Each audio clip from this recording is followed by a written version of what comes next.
My name is Muhammed Eissa. I teach Arabic and Islamic Studies at the University of Michigan, Ann Arbor. And I graduated from Al-Azhar in Islamic History and Civilization. By virtue of studying Islam from the very, very early age, beginning with memorizing the whole Quran before joining Al-Azhar schools, then you join Al-Azhar.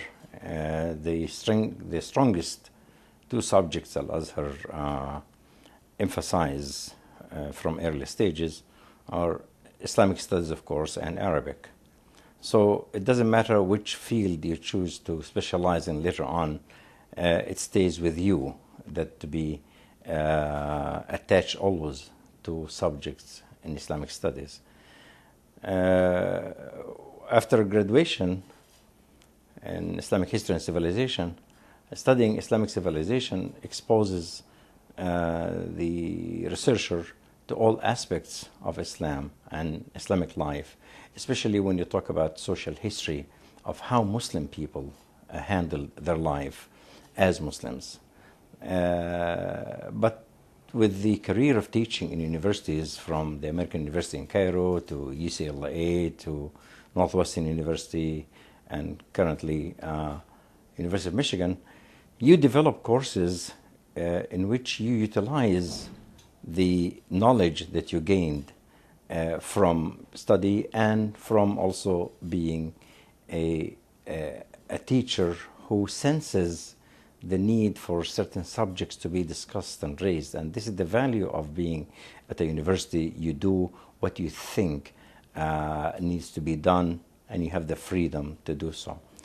So my attraction to Islamic economics, in fact, was a continuation of interest in Islamic Sharia from early stages.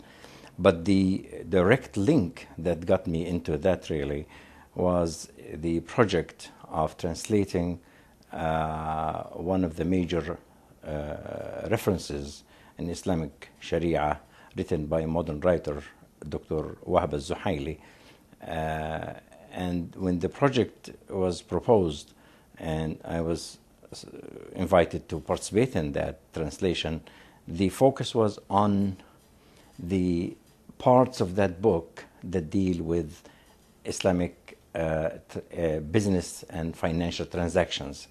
And that, with Dr. Mahmoud Al-Gamal, who's going to be honored tomorrow, got me in the middle of this whole business of economic and finance and exposed me to things that I never thought I would really be pulled into that way. And that's what got me into touch with Dr. Yahya in one of the conferences in Houston, and I started to know more and more about Islamic economics.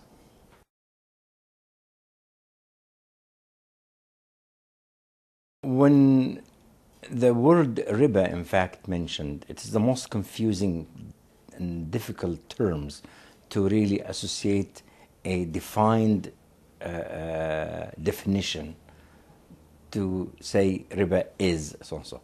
But the most distinctive feature of riba is what's called riba al-jahiliya. And this is what triggered the whole issue of riba during the early Islamic period, that when the Prophet ﷺ prohibited riba, he referred to riba al-jahiliya, and this was in the farewell speech when Hajjat al-Wada', when the Prophet ﷺ said, "Ala wa inna riba al-jahiliyati mawdu'a." So prohibition of riba, of course, the Quran contains in 3 major verses the prohibition of riba, but it didn't give details really about what exactly is defined as riba. I'm not an expert in the area, but through my readings, in fact, I see room for more discussions of what qualifies to be riba. But you raised a very interesting issue, which is if the Quran was revealed to a small community of believers, and they took it to understand their simple life, how in a complicated society and complex economic system like that system of today, we are going back to the same text that was revealed to a small community that did not have that complicated system. And we try to implement what is supposed to be an Islamic way.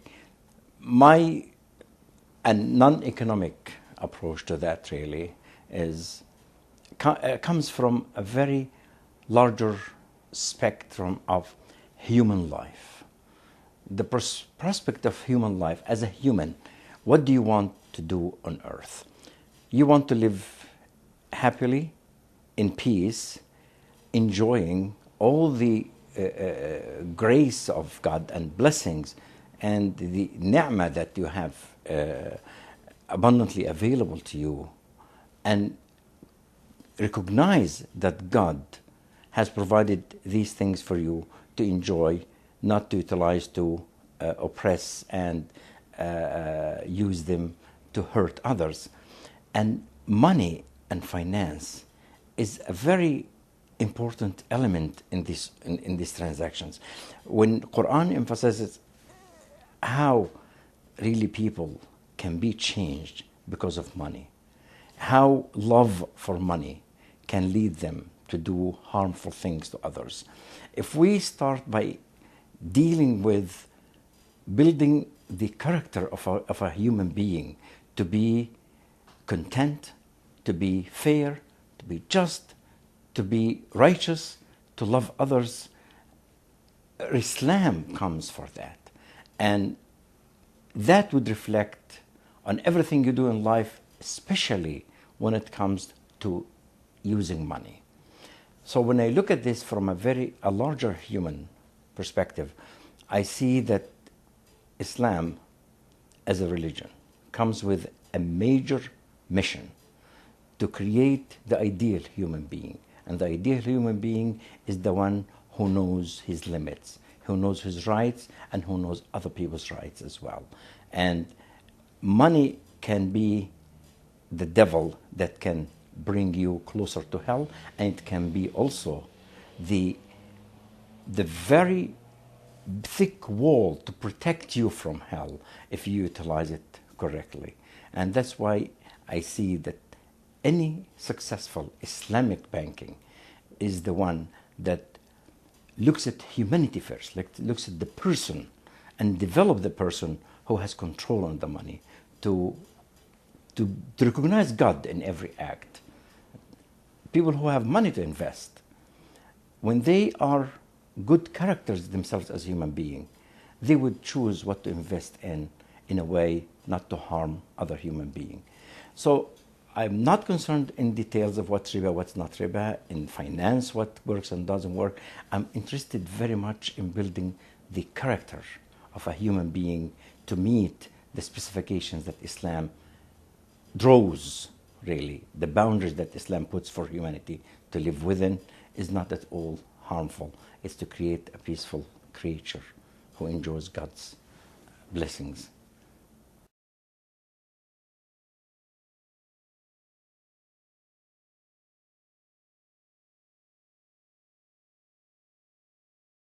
Islam, in fact, does not come with iron rules for everyone to abide by.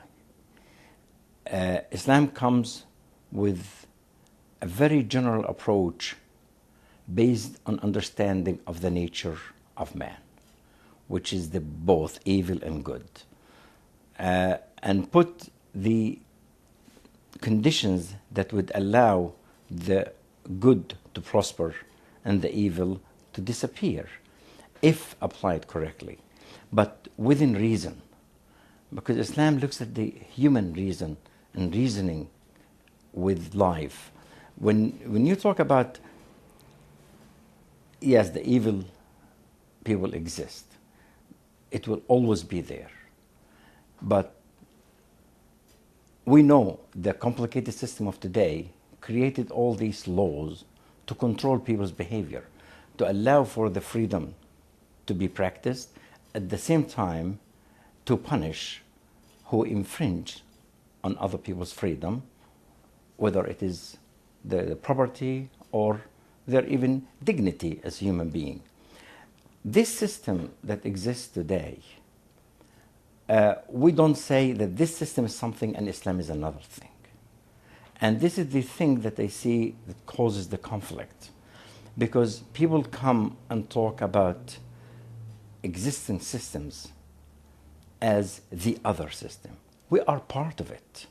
What we do, we go from within that system and look for all the virtues of Islamic virtues that we know about from Islam and apply them and accommodate, embrace what exists that we can quote unquote call Islamic, because Islam doesn't come with imposing system on people regardless of their traditions, their customs, their who they are in the environment in which they live. Islam comes with general rules that can really accommodate all the goodness that's inherent in those other systems. So when we talk about today's world and we try to see it as opposite to us, we are not serving the system, we're not helping ourselves as well.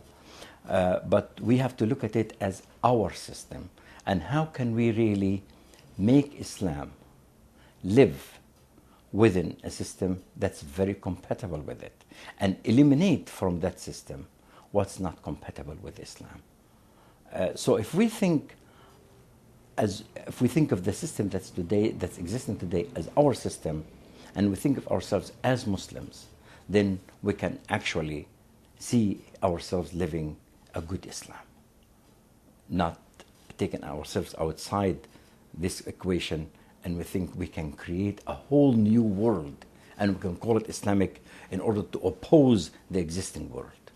This, I don't think, is the approach that I would be in favor of supporting.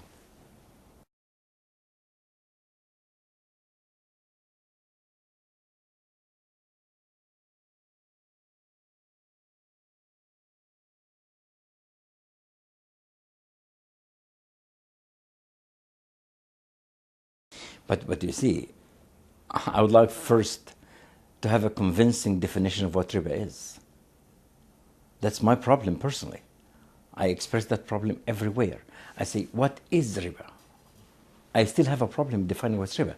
But whatever you consider as a scholar of economics and Islam as riba, and you can handle your life away from that, of course, this is compatible with the hadith that talks about من حام حول الحمى يوشك أن يواقعه, like الحلال بين والحرام بين. So halal is clear and haram is clear, and in between there are some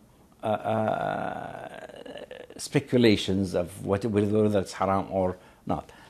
And whoever thinks that if I would approach that type of dealing or transactions, it might not be compatible with my religion, but I can afford doing different system. If I can afford avoiding it, I would afford. Of course I would have. There is no way that I can convince somebody to do something while this person is convinced this thing is against his belief in what the system is.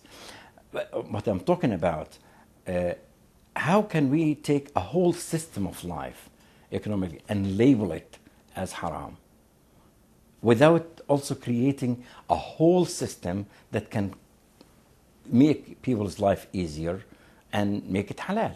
But in the time being, we have to really see the least that we can consider haram, but we can live with, until we have a whole system. We are convinced, we can be convinced that this is 1%, 100% halal. But it doesn't mean that we go outside and label the whole existing systems as haram. I don't think this is helping anybody, because people like the proverb that if you want to be obeyed, ask what's possible. when we go and accuse people, just a blanket accusation that everything you do is haram, it's inevitable that many of these people would walk away from you, and because life has demands on people. But what you do, you create what you think is a kosher, a good substitute for that, alternative for that. And once people feel comfortable with that, they will definitely go ahead with you because they want to protect their beliefs as well. But I don't see we are doing some people. In fact, there are many, hundreds and hundreds and hundreds, maybe millions of Muslims who are doing things in whole country like Egypt. When people put their money in the banks and gain interest, there are thousands of people who are putting money in the banks and living on the interest. Then in a sweeping statement, you call these people not Muslims or accuse them of something. You got to give them the alternative. And without alternative, you are just kind of being unrealistic.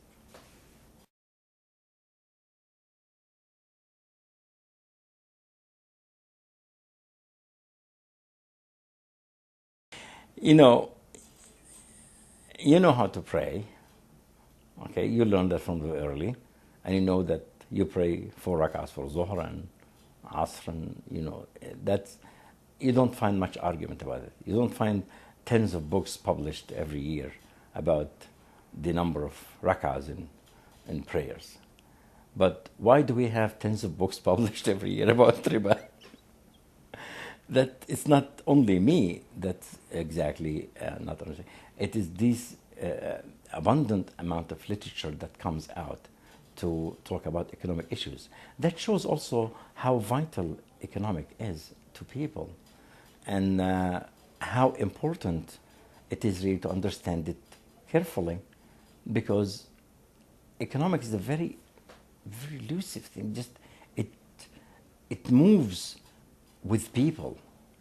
It moves people and it moves with them, and people tailor their economy in the little communities they live in.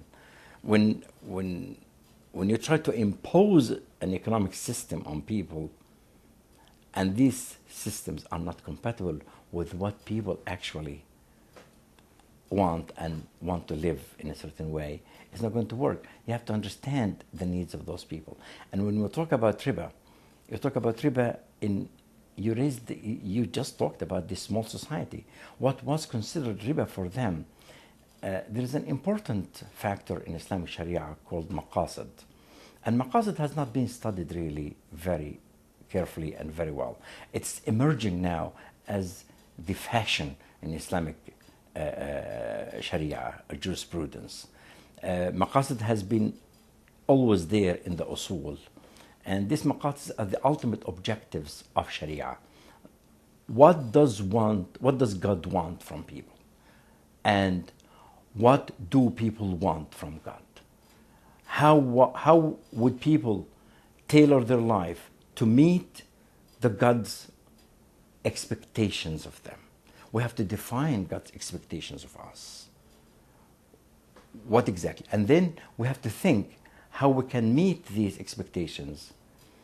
If we put these ultimate goals as the target we want to reach here, and we see every act we do every day and interpret that act in light of those maqasid, and if it meets that maqsad, we don't have any qualm with having this act performed. Of course, this does not cancel the Quran and Hadith and all. It is measured very carefully. But we have been really so much attached to details and obscurities in religion and Sharia, and talking so much about them, forgetting the larger picture, forgetting the ultimate targets that we want to go and reach and achieve. If economists now are talking about these problems, and yes, we have verses in the Quran that talk about riba, but Quran does not give one illustration of a transaction that was called that what we call riba. And what has been recorded in history, what has been recorded in Sunnah and Hadith are incidents. Maybe we abstract them and apply them to some transactions today, then we call that riba. I'm not sure really if this can be, I'm not qualified to make this kind of analogy myself or to make this kind of compatibility study by myself, but I'm still confused why interest from banks is exactly compatible with the definition of riba the way you understand it from Quran and Hadith. Some people spoke at length about that, but maybe I didn't read enough. Maybe I need to read more and more and more and more and be convinced of those theories. I'm not an economist, but when you see the whole world is moving in one direction and we are standing still trying to understand if the word is right or wrong, the word is preceding us.